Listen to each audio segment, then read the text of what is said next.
This is the Horse Radio Network. This is episode 179 of Horse Tip Daily. A different horse tip, a different equine topic, a different equestrian expert every day. Horse Tip Daily brings the world of equine knowledge to you one day at a time. Today's tip is sponsored by Kentucky Performance Products. You can find them at kppusa.com. Enjoy today's tip.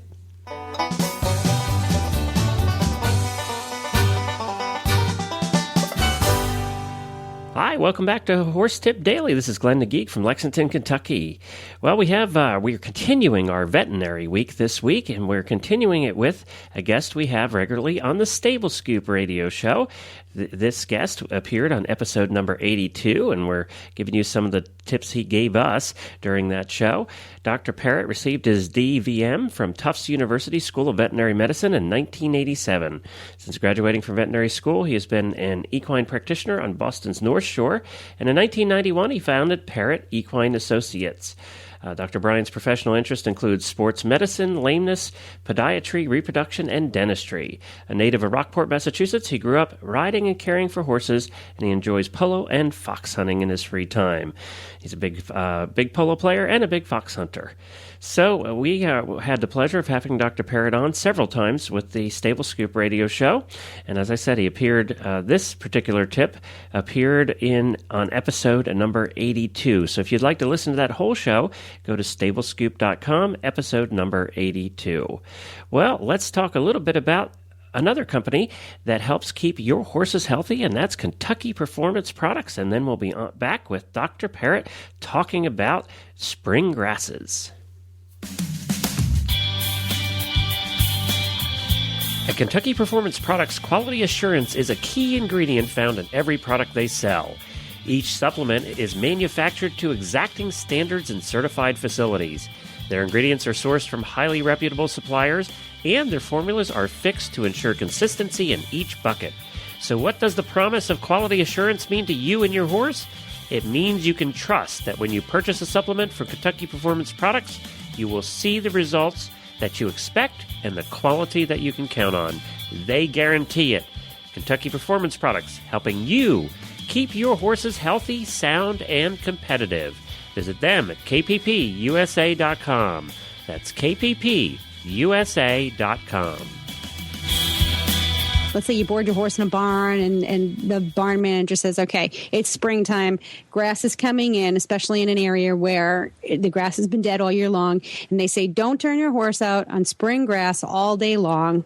And you hear that, you heed that advice, you follow it. With spring coming, what do horse owners really need to keep in mind about their horse's nutritional needs as the spring grass comes in, as it gets green, and how much they can or cannot graze on that? That's an excellent question. It's a very difficult thing to deal with because, of course, the grass turns green at different rates depending upon temperature and moisture in a given area. So I think that anybody who's been around horses has recognized that they're very sensitive to, or large animals for that matter, any herbivores, that are ingesting a lot of new food, and this certainly the onset of new green grass is a new food. It's something that they haven't been subject to all winter. They're not used to it. And with the new grass comes a new flood of nutrients into that growing plant. And there's a lot of sugar, and there's a lot of different constituents that make it up, and some animals are very sensitive to those. So horses, cows, most of the herbivores, if they get too much of a good thing, they're going to get sick if they're not used to it. And so the most important take-home for any horse owner is to be aware that starting now, mostly across the United States, it's becoming spring, except for a few northern regions, and they don't need to worry about this for another 4 weeks. But after 4 weeks from now, we're looking at spring in most parts of the United States. And so the grass is coming in. It's usually fairly moist. It's growing relatively rapidly. There's a lot of new sugar and nutrients flooding into the plant. And those horses are then, those that are pastured in a large area are able to consume essentially what they want. And some horses eat more than others. So that has a factor. Those horses that are voluminous eaters, and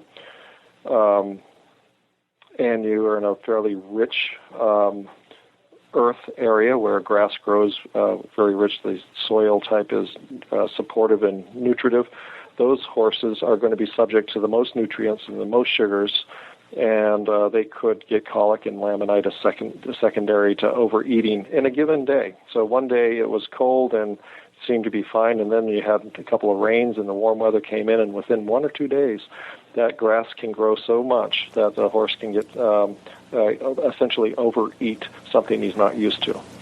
And that's the whole scenario. So you have to be aware of that even into the middle part of the summer. Occasionally the weather cools down a little bit. The grass starts to grow a little faster because the temperature range for the grass is ideal. And if there's enough moisture, you'll even get a lush grass growth in the middle of a hot summer or even in the fall. So spring and fall being the biggest worries about grass growth, how fast it is, how healthy it is. Those are the times and the factors.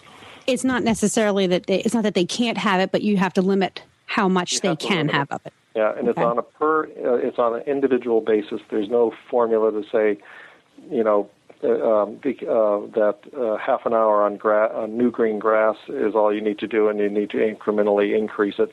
Ideally, that's what you do. You pick a plan with your veterinarian because of the area that you're in, and they're aware of what's going on. They're thinking about this stuff all the time. Okay. I am. And so if one of my clients locally says, hey, Brian, can I turn my horses out on a big pasture? Right now I'll say it's time to limit your cushianoid horse or your horse that had founder before because he seems to be sensitive to things and can founder. And the other horses, just be aware that if they that some horses tolerate that and can jump into a field that's growing lushly without any problem, but they're definitely at higher risk. So those horses that are at high risk that you identify as old cushianoid, insulin-resistant type, have had a case of laminitis in the past, those are the ones that you really need to identify. And what about ponies and minis? Yeah, are they also high risk? Well, there are ponies, wild horses, miniatures that seem to be more sensitive, more subject to that, and it's probably a genetic base. The ones that have a tendency to become fat more easily. But there's so many factors that can play into that. The answers are yes, those are the types that you want to be more careful with. And certainly ponies can overeat. There is No.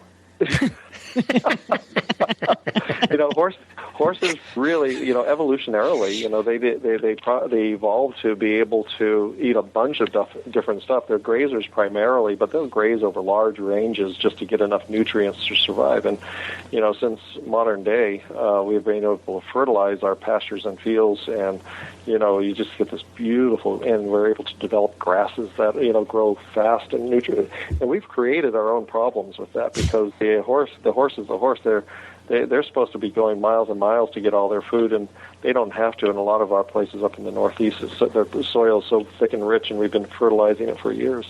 A small, a half an acre can support a horse for quite a while. That's how you pay for the USS Dr. Parrott. Yeah. USS Dr. Parrott.